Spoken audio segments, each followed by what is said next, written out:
18장 3절에서 8절 말씀입니다. 구약성경 열왕기하 18장 3절에서 8절입니다. 593쪽 있습니다. 593쪽쯤에 있습니다. 열왕기하 18장 3절에서 8절까지 말씀을 같이 한번 합독하겠습니다. 히스기야가 그의 조상 다윗의 모든 행위와 같이 여호와께서 보시기에 정직하게 행하여 그가 여러 산당들을 제거하며 주상을 깨뜨리며 아세라 목상을 찍으며 모세가 만들었던 놋뱀을 이스라엘 자손이 이때까지 행하여 분향함으로 그것을 부수고 누후스단이라 일컬었더라. 히스기야가 이스라엘 하나님 여호와를 의지하였는데 그의 전후 유다 여러 왕 중에 그러한 자가 없었으니 곧 그가 여호와께 연합하여 그에게서 떠나지 아니하고 여호와께서 모세에게 명령하신 계명을 지켰더라. 여호와께서 그와 함께 하심에 그가 어디로 가든지 형통하였더라. 저가 아수르 왕을 배반하고 섬기지 아니하였고 그가 블레셋 사람들을 쳐서 가사와 그 사방에 이르고 망대에서부터 견고한 성까지 이르렀더라. 아멘. 우리 예수 우리 왕이여, 우리 마음을 모아서 하나님께 찬양하겠습니다. 예수 우리 왕이여, 예수 우리 왕이여, 이곳에 오시옵소서, 이곳에 오소서. 보좌로 주여 임하사 찬양을 받아 주소서. 주님을 찬양하오니 주님을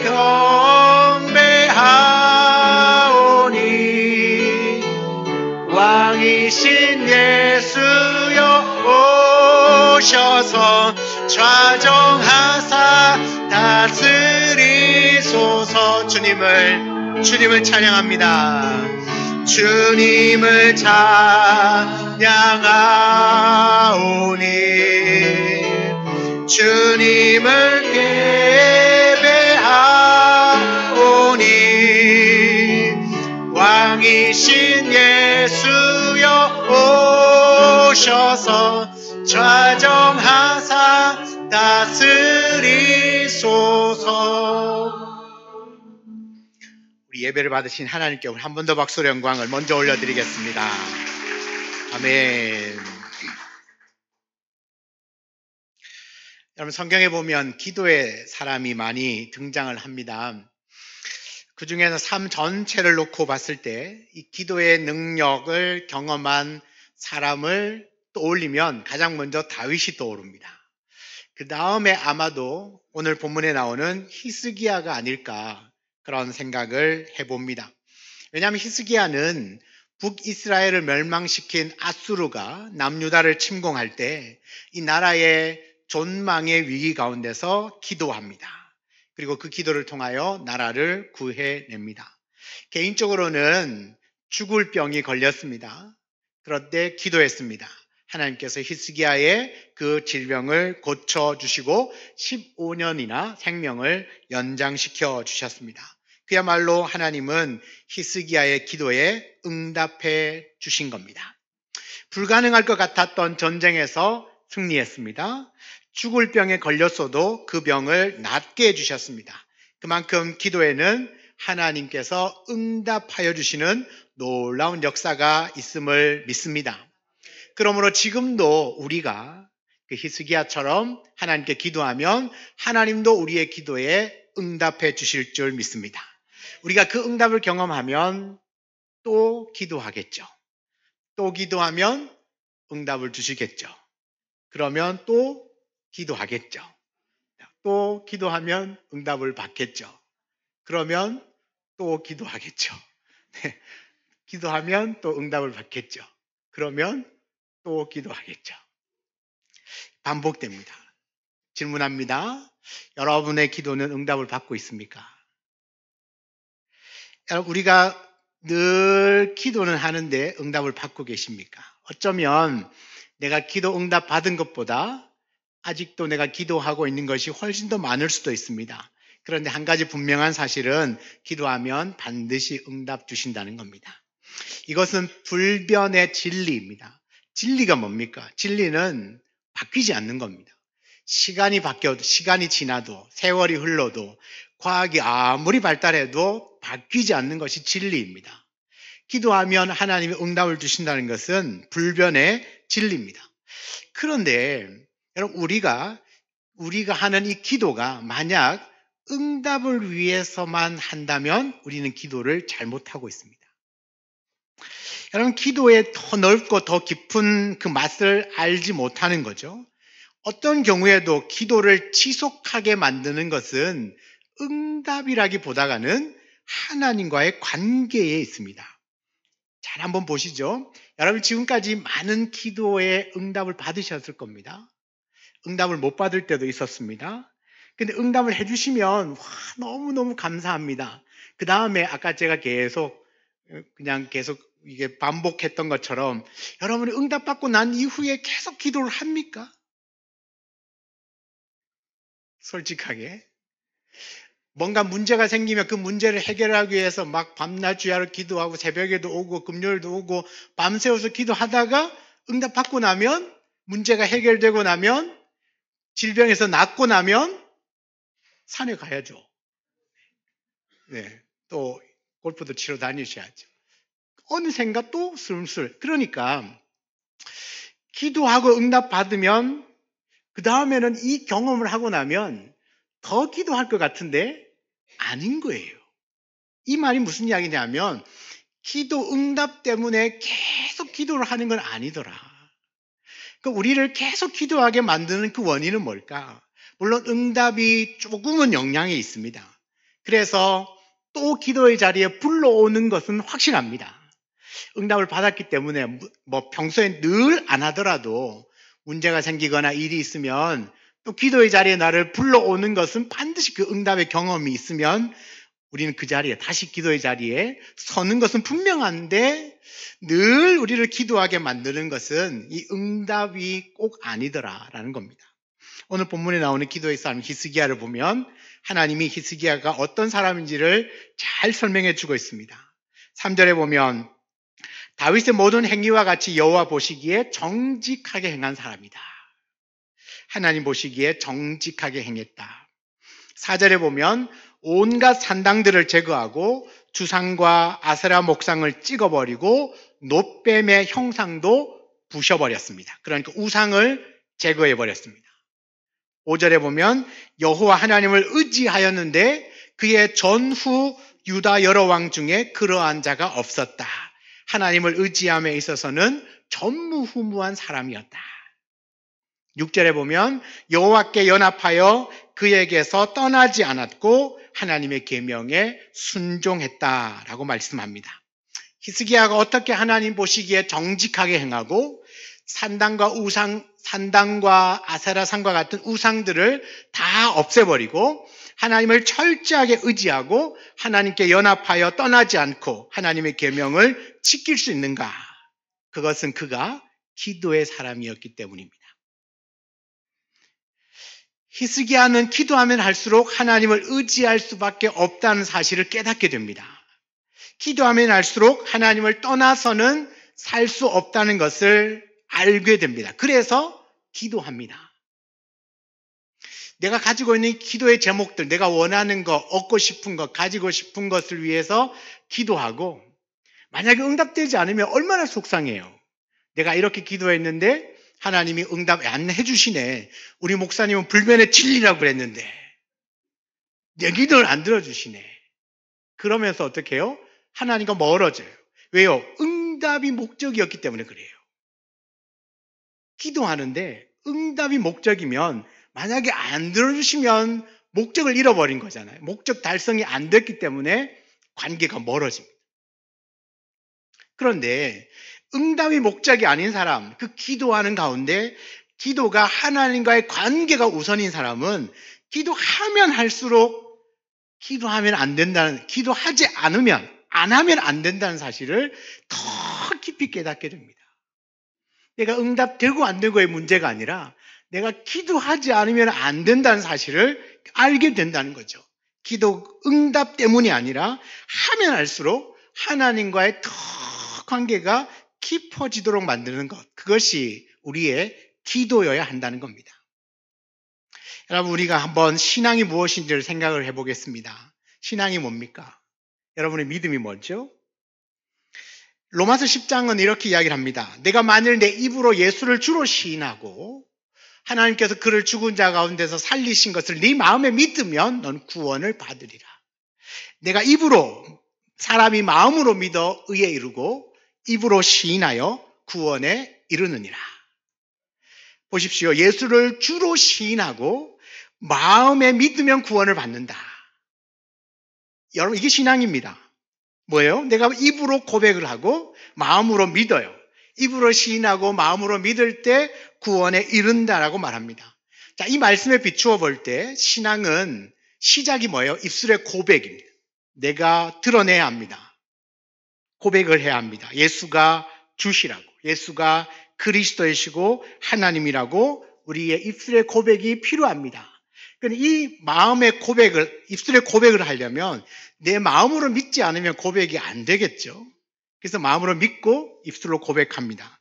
그런데 야고보 사도는 약간의 다른 시각을 갖고 있습니다. 야고보 2장 17절에 이와 같이 행함이 없는 믿음은 그 자체가 죽은 것이라. 어떤 사람은 말하기를 너는 믿음이 있고 나는 행함이 있으니 행함이 없는 내 믿음을 내게 보이라. 나는 행함으로 내 믿음을 너에게 보이겠다. 야고보 사도는 네가 믿음이 있으면 행함으로 보여봐라고 말합니다. 자, 로마서에서 사도 바울은 네가 입술로 주로 시인하고 입으로 예수를 주로 시인하고 마음으로 믿으라. 야고보 사도는요, 너가 믿는다면 행함으로 보여봐라. 누구의 말이 맞습니까? 사도 바울의 말이 맞습니까? 야고보의 말이 맞습니까? 자, 1번 사도 바울, 2번 야고보, 3번 하나님. 네, 손 안 들 줄 알고 물었습니다. 누구의 말이 맞느냐? 둘 다 맞습니다. 왜 그렇습니까? 이 로마서와 야고보서의 이야기가 다른 것 같지만 같은 모습이에요. 내가 입술로 고백하는 동시에 내가 나의 신앙, 나의 믿음을 드러내는 거죠. 드러내야 합니다. 나타나게 되어 있습니다. 이 둘은 모두가 하나님과의 온전한 관계 안에 있을 때 가능한 일입니다. 하나님과의 바른 관계에 있어야 내가 예수를 주로 시인할 거 아니에요. 그리고 내 안에 있는 믿음을 삶으로 드러낼 것 아니에요. 하나님과의 바른 관계 안에 있어야 가능한 일들이라는 겁니다. 그래서 신앙의 출발은 하나님과의 관계예요. 이 관계를 더 깊은 관계 안으로 더 밀접하게, 더 친밀한 관계로 만들어주는 게 뭐냐 하면 기도입니다. 예를 들어서 한번 생각해 보겠습니다. 사랑하는 남자와 여자가 있습니다. 이 사랑의 관계를 유지하려면 먼저 마음으로 믿어야 합니다. 마음이 있어야 합니다. 그죠? 마음으로 믿어야 합니다. 어떤 믿음이죠? 저 형제가 나를 사랑한다. 나는 저 자매를 사랑한다. 서로 사랑한다는 그 마음을 믿는 거죠.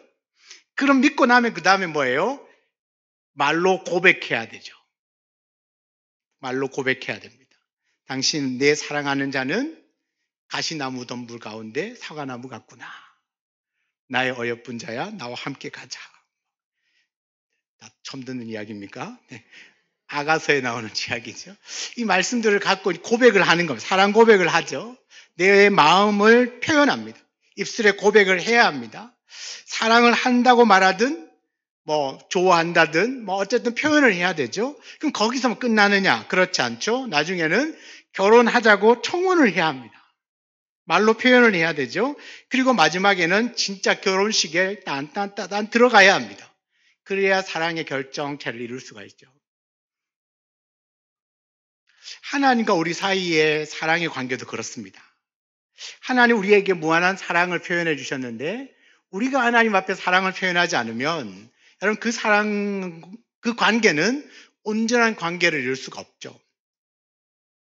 우리가 흔히 이제 요즘은 경상도 남자들도 많이 변화가 되어졌지만 옛날에 경상도 남자들이 뭐라고 말합니까? 꼭 말해야 하나? 말 안 하면 모릅니다. 그래서 우리 아내분들이 평생을 가슴에 응어리 쥐고 살잖아요. 말 안 하니까. 남자들은 최고의 표현을 한 거거든요. 그런데 여자들은 말을 해주기를 원하잖아요. 그런데 사랑은 표현을 해야 되거든요. 저도 이 표현을 잘 못하는데 표현을 해야 그 사랑의 그 관계들이 더 깊이 오고 갈 수 있는 거거든요. 여러분, 하나님과 우리 사이의 관계 안에서도 마찬가지입니다. 하나님 우리에게 최고의 사랑을 보여주셨습니다. 심지어는 그의 독생자 예수를 보내주시면서까지 그분의 사랑을 우리에게 확실하게 보여주셨는데 우리는 그 주님을 향한 사랑의 고백들을 하지 않아요. 하더라도 그냥 가끔씩 해요. 그런데 우리가 이 사랑의 고백들을 지속적으로 할 필요가 있어요. 사랑한다고 말하고 지속적으로 예배를 드리고 찬양을 하고 기도를 통하여서 내 주님 사랑한다는 표현들을 계속 하는 거죠. 그래야 그 관계가 더 깊어지고 더 친밀해지고 더 오래도록 유지가 된다는 겁니다. 그렇기 때문에 관계란 마음에 품은 것을 표현하고 또 교제하고 행동하는 이 모든 것들을 표현합니다. 이 관계가 핵심입니다. 여러분, 중국인들이 장사를 참 잘한다고 그래요. 그 중국인들은 왜 장사를 잘하느냐? 관시, 관계를 소중하게 여기기 때문에. 그래서 그들은 장사를 잘할 때, 잘하는 사람은 물건을 파는 것이 아니라 관시를 판다는 말을 합니다. 관계를 판다. 그런데 우리 한국 사람들도 관계 문화죠. 이 관계가 깨지면 모든 게 깨지잖아요. 관계를 얼마나 중요하게 생각했으면 학연, 지연, 혈연, 그죠? 그래서 괜히 경상도 하면 좋아하고, 그죠? 전라도 하면 좋아하고. 어제 주일학교 연합회 하는데 우리 노회의 부노회장님이 오셨어요. 그 부산에서 오신 분인데 자기 고향을 이야기를 하시더라고요. 경상북도 의성군 막 얘기하시더라고요. 괜히 의성 옆에 안동이잖아요. 괜히 친근감을 느껴서 목사님 나중에 저한테 전화가 왔어요. 그래가지고 이야기하다가 목사님 의성인데 저 안동입니다 했더니 목사님 너무 좋아하시더라고요. 옆에 붙어 있다는 거, 같은 동네, 비슷한 동네에 산다는 것만으로도 이렇게 친밀감을 느끼는데 왜 그렇습니까? 관계거든요, 관계. 요즘도 그렇지만요. 여러분, 우리가 누가 아프면 병원에 아는 사람 한 명만 있어도 되게 편하거든요. 없던 막 입원실도 막 생기고요. 분명히 수술 안 된다 했는데 그 다음날 수술 날짜 잡히고요. 막 그렇더라고요. 그래서 병원의 종사자, 간호사나 의사가 아니더라도 병원에서 일하시는 분 한 분만 계셔도 아픈 사람이 있으면 도움을 받습니다. 그리고 또 우리가 사고를 당하면 제일 먼저 경찰이 있어야 되는데 우리 교회는 경찰이 있습니다. 저기. 경찰이 한 명 있으면 참 그렇게 든든할 수가 없습니다. 그죠? 뭔가 도움을 받을 수 있다는 생각을 하기 때문에. 여러분, 요즘 고깃집도요, 사장님 알면요, 서비스로 콜라가 나와요. 왜요? 관계잖아요. 여러분, 콜라 하나를 그냥 서비스로 주면 금전적으로는 손해보는 것처럼 보이지만 실제로는 손해보는 게 전혀 없어요. 왜 그렇습니까? 콜라 하나 먹으면 그 다음에 고기 먹으러 가면 누구 집에 갈까요? 그 집에 가요. 누구 소개시킬 땐 누구 집을 소개시켜 줄까요? 그 집을 소개시켜줘요. 그래, 소개받은 사람은 꼭 가서 이야기를 해야 됩니다. 누구누구에게 소개받아 왔다고. 그러면 콜라 나옵니다. 네. 왜요? 관계거든요, 관계. 관계. 여러분, 죄 짓는 것만 아니면 어떤 관계를 통해 우리는 얼마든지 많은 유익을 주고받을 수 있습니다. 그런데 이 관계가 깨지면 어떻습니까? 일단 만나기 싫습니다. 피하고 싶어요. 말도 섞기 싫습니다. 할 수만 있으면 할 수 없이 만나야 한다면 만나도 별로 할 얘기가 없습니다. 빨리 헤어지고 싶습니다. 그냥 별일 없이 그냥 스쳐 지나가서 인사를 할 수 있지만 더 이상의 관계를 맺고 싶지 않습니다. 왜 그렇습니까? 관계가 깨어져 있기 때문에 그렇습니다. 이게 그렇게 중요한 겁니다.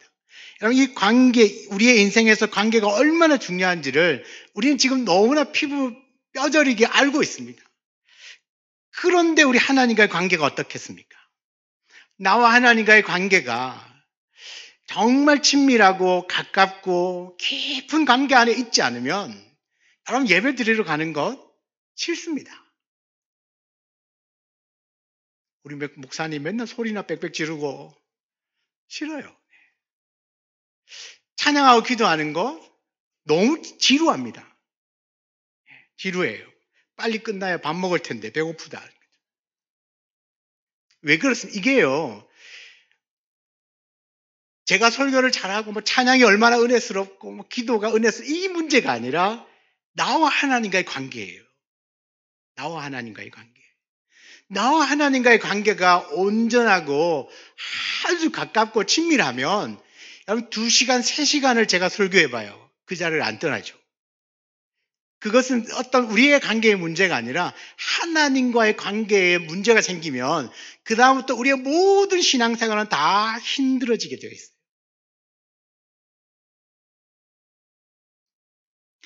여러분, 오늘 말씀에 보면 히스기야가 개혁을 할 때 가장 먼저 우상을 제거해요.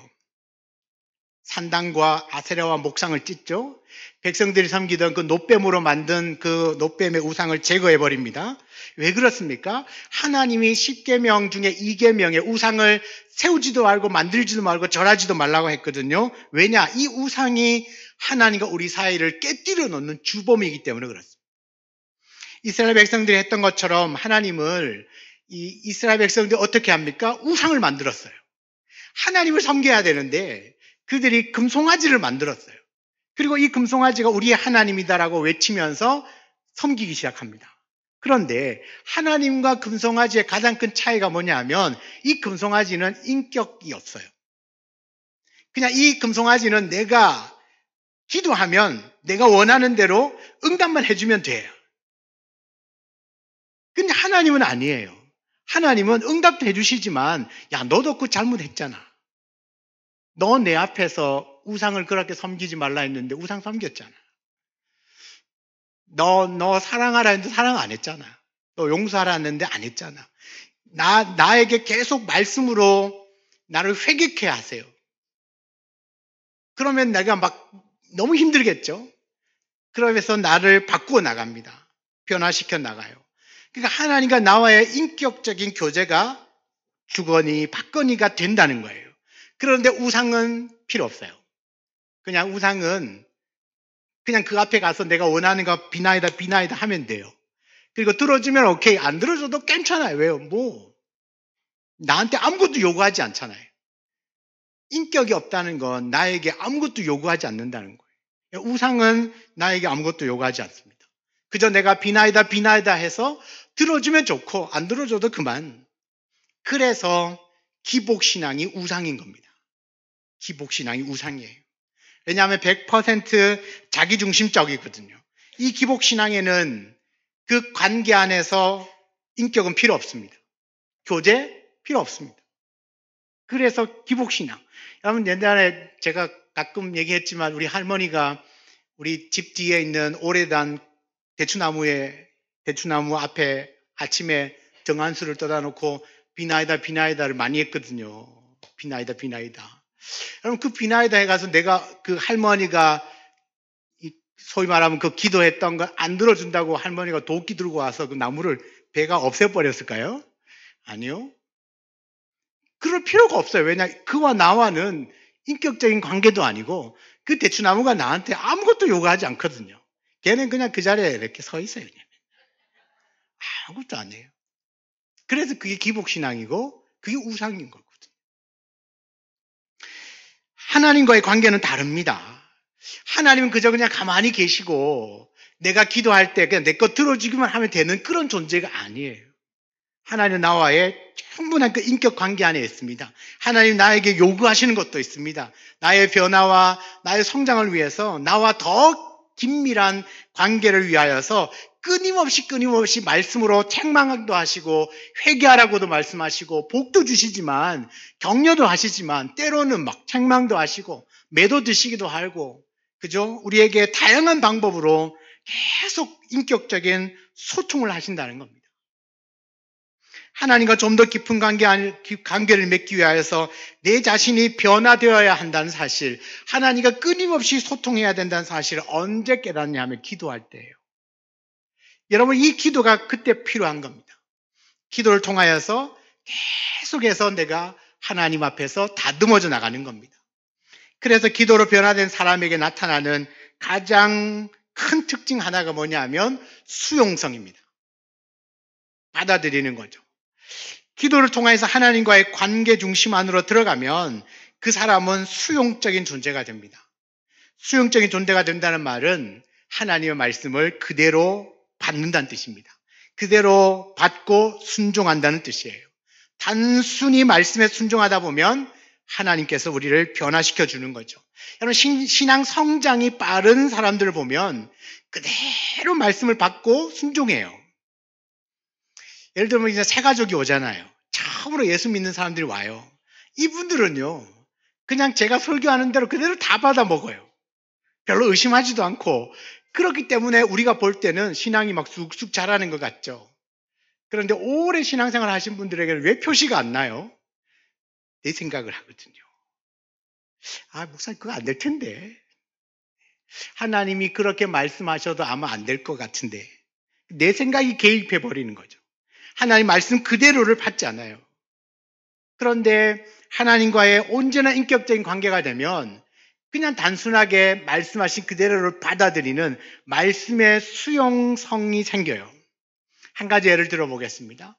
민수기 21장에 보면 이스라엘 백성들이 하도 불순종하니까 하나님이 불뱀을 보내셨어요. 그리고 그 불뱀에 물린 자들은 죽어가겠죠. 막 힘들다고 죽어갈 때 외치니까 모세가 하나님 앞에 기도합니다. 주님 어떻게 합니까? 하나님이 모세에게 말씀합니다. 그러면 불뱀을 만들어가지고 장대 높이 달아놓아라. 그리고 그 장대를 쳐다보면 살리라. 21장에 불뱀을 만들어 장대 위에 매달아라. 물린 자마다 그것을 보면 살리라. 모세가 놋뱀을 만들어 장대 위에 다니 뱀에 물린 자가 놋뱀을 뭐해요? 쳐다본 즉 모두 살더라. 초신자들은 쳐다봅니다. 오래되신 분들은 잠깐만. 아이고 참 하나님, 내가 불뱀에 몰려가 죽게 생겼는데 뭐 저걸 쳐다본다고 뭘 삽니까? 그래서 불뱀에 몰려서 죽는 거예요. 안 쳐다봐가지고. 하나님이 어려운 건 안 시키잖아요. 얼마나 간단합니까? 그런데 말씀의 수용성이 없으면 그 말씀을 그대로 받지 못해요. 내 생각이 개입되어져서 재단을 하는 거죠. 만약에 여러분 불뱀에 물렸습니다. 그러면 수원지로 올라가다 보면 그 먼지 터는 데 있죠. 그거 조금 지나가다 보면 절벽이 있습니다. 그죠? 아시죠? 그 절벽 중간쯤 올라가다 보면 그 파랗게 나는 약간 약초같이 생긴, 도라지같이 생긴 약초가 하나 있을 거예요. 있어요. 여러분 거기 그 약초를 캐다가 뿌리를 온전하게 보호해 갖고 캐셔야 됩니다. 알죠? 그 뿌리를 온전하게 보존하고 캐셔야 됩니다. 그 뿌리를 캐와다가 그거를 이거 나무 막대기로 곱게 갈아가지고 그것을 불뱀에 물린 상처에다 바르면 낫습니다. 그러면 여러분 저 돌벽에 다 기어 올라가겠죠. 올라가다 떨어져 죽든 말든 일단 올라가 보겠죠. 그 약초 구하려고 기어 올라갈 겁니다. 여러분 그렇게 어려운 일을 구하면 해요, 사람들이 이상하게. 그런데 쳐다보면 산다니까 너무 쉬워서 사람들이 안 믿어요. 보실래요? 사람들에게요, 예수 믿으면 구원받는다 하니까 뭐 믿는다고 되나? 착하게 살아야지. 교회도 열심히 가고 11조도 좀 하고 봉사도 하고 선교도 좀 하고 하십시오. 하고 해야 되지 않냐? 그럼 계속 뭐가 자꾸 붙여요. 아니다. 예수를 믿으면 구원받는다. 그래도 믿고 구원받는데, 그래도 구원받는데 뭐 말할 건 있어야 되지 않겠나? 그래도 낯짝은 있어야지. 뭐라도 해야 되지 않겠나? 그런데 하나님 말씀하신 건 아니, 그냥 예수를 믿으면 돼. 너무 쉬우니까 사람들이 오히려 안 믿어요. 쳐다보면 산다니까 오히려 안 믿어요. 그런데 여러분, 말씀을 하나님과의 온전한 관계 안에 있는 사람은 내 생각을 집어넣지 않아요. 그냥 하나님 그렇게 말씀하셨으면 그냥 그렇게 따라요. 그냥 쳐다봐라. 그러면 산다. 그럼 쳐다보니까 사는 거죠. 여러분 어떻습니까? 여러분이 말씀을 들을 때 하나님이 대단한 건 요구하면 막 용기를 내가지고 그래 한번 해보자. 우리 안에 그런 습성이 있어요. 그래 막 발 걷어붙이고 합니다. 그 너무 쉬우면 헤이 시시해. 잘 안 하려고 그래요. 그런데 하나님께서 요구하시는 것이 너무 단순해서 안 하면 그게 불순종입니다. 그러나 하나님과 온전한 관계 안에 있으면 어떤 말을 해도 그 말씀을 따르게 되어 있습니다. 다른 방법, 다른 이유를 생각하지 않고 단순하게 바라보는 것이 믿음입니다. 왜냐? 쳐다보면 산다 했으니까 쳐다보는 거죠. 하나님이 하신 일을 받아들이는 것, 예수 그리스도께서 나를 위하여 십자가에 죽으신 것을 그냥 믿으면 돼요. 그 십자가에 죽은 게 진짜가. 아니 예수님이 십자가에 죽으신 것과 나하고는 무슨 상관인데 내가 제사함 받나? 웃기지 마. 막 그런 거죠. 내 생각이 들어오면 자꾸 말씀을 내가 자꾸 해석하려고 해요. 이해하려고 한다는 거죠. 그런데 하나님과 온전한 관계 안에 있으면 말씀의 수용성의 사람이 되기 때문에 그대로 받아요. 아, 예수님이 나의 죄를 위하여 십자가에 죽으셨구나. 나는 그 예수님 때문에 내 죄 사함을 받았구나. 그냥 믿는 거죠. 받아들여지는 것입니다. 이 믿음은요, 하나님과의 관계 안에서 형성되는 겁니다. 하나님과의 관계 안에서. 그 올바른 관계가 올바른 믿음을 만들어줍니다. 그러면 이 올바른 관계를 어떻게 만들고 유지하고 계속 더 깊어진 관계로 나아갈 수 있는가? 그 가장 중요한 원리가 바로 기도하는 겁니다. 여러분, 기도는요, 기계적으로 구하고 응답하는 것이 전부가 아닙니다. 기도 응답은 우리가 기도하는 중요한 이유이긴 하지만 결코 그것이 본질은 아니에요. 기도는 하나님과의 교제입니다. 대화입니다. 그 교제와 대화가 결국 하나님과의 관계 속으로 우리를 이끌어가는 것입니다. 기도를 통해서 내가 하나님을 느끼고 경험하는 것이죠. 그러므로 하나님과의 관계가 기도의 핵심이 되어야 합니다. 응답받기 위해서 기도하는 게 아니라 하면 할수록 하나님이 더 좋아지는 것이. 내가 왜 기도하느냐? 기도하니까 하나님이 더 좋아지는데 어떡해요?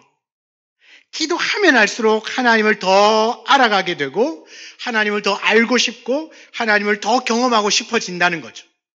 단순하게 기도하고 응답받고의 문제가 아니라 기도하면 할수록 하나님이 더 좋아지고 하나님이 어떤 분인가를 더 알고 싶어지고 하나님을 더 경험하고 싶어지고 내 마음에는 말씀에 순종하고 싶은 마음이 막 불같이 일어나는 거죠. 내 마음에 내 자신이 계속 성장하고 변화되어져서 하나님의 온전한 사람이 되고 싶어지는 거예요. 더 성숙한 인격을 가진 성도로 변화되어지고 싶은 겁니다. 이 히스기야처럼 여호와만 의지하는 사람이 되고 싶은 거예요. 하나님과 꼭 붙어 살고 싶은 마음이 막 불같이 일어나는 게 언제예요? 기도하는데. 하나님, 내가 오늘 이 돈도 필요하니까 주시고 건강도 주시고 이거 응답받는 게 문제가 아니라 나는 하나님과 떨어져서 살 수 없는 그 깊은 그 사랑과 인격 관계 안으로 나를 계속 끌어가게 만드는 거예요. 그래서 기도를 놓을 수가 없어요. 기도를 놓을 수가 없어요. 우리가 하나님과의 관계가 왜 소원해질까요? 우리가 늘 기도하지 않으면 천하 없어도 하나님과의 온전한 관계는 쉽지 않습니다. 다 연애해보고 사랑해보셨잖아요. 이런 말이 있습니다. 몸이 멀어지면 아시네요. 잘하네. 몸이 멀어지면 마음도 멀어져요. 하나님과 물리적인 가까움도 필요하고요. 마음의 가까움도 필요하겠죠. 내가 한 주를 살아가는 동안에 내가 하나님 앞에 노출되어 있는 시간이 많으면 많을수록 그 관계는 깊을 수밖에 없죠. 하나님 앞에서 나를 노출시키는 것. 예를 들면 예배를 한다든지, 여러분이 찬양을 듣는다든지, 기도한다든지, 성경을 본다든지, 하나님 앞에 나를 많이 노출시키는 만큼 하나님과는 더 관계가 깊어질 수밖에 없는 것입니다. 사랑하는 여러분, 이제는 우리가 기도하는 이유가 달라져야 합니다. 응답받기 위하여서 기도하셨다면 이제는 하나님과의 더 깊은 만남과 교제를 위하여서 기도하시기 바랍니다. 하나님을 더 알아가기 위하여 기도하시기 바랍니다. 하나님과의 더 깊은 교제를 위하여서 기도하시고, 하나님 더 사랑하기 위하여서 기도하고, 하나님 말씀에 더 순종하기 위하여서 기도하고, 하나님 앞에서 내 삶이, 나의 전인격이 더 다듬어지고 더 온전해지고 더 온순해지고 더 넉넉해지고 더 거룩해지기 위하여서 기도하는 것입니다. 그러면 응답은 자연스럽게, 여러분이 갖고 있는 그 세세한 기도의 제목들은 자연스럽게 하나님이 선물처럼 응답으로 주어질 겁니다. 기도의 삶을 통하여서 하나님과 더 깊은 관계를 맺으시고 그 안에서 복된 은혜를 누리시기를 주의 이름으로 축원합니다. 기도가 우리를 살게 하고, 기도가 하나님과 더 가까워지게 만들고, 기도를 통하여 하나님을 알고 그 사랑 안에 살아가게 만듭니다. 사랑하는 모든 성도님들이 다 기도의 사람이 되셔서 하나님과 더 깊은 관계 안에서 믿음으로 살아가는 저와 여러분 되기를 주의 이름으로 축원합니다. 아멘. 우리 함께 한번 기도하겠습니다. 오늘 주신 말씀을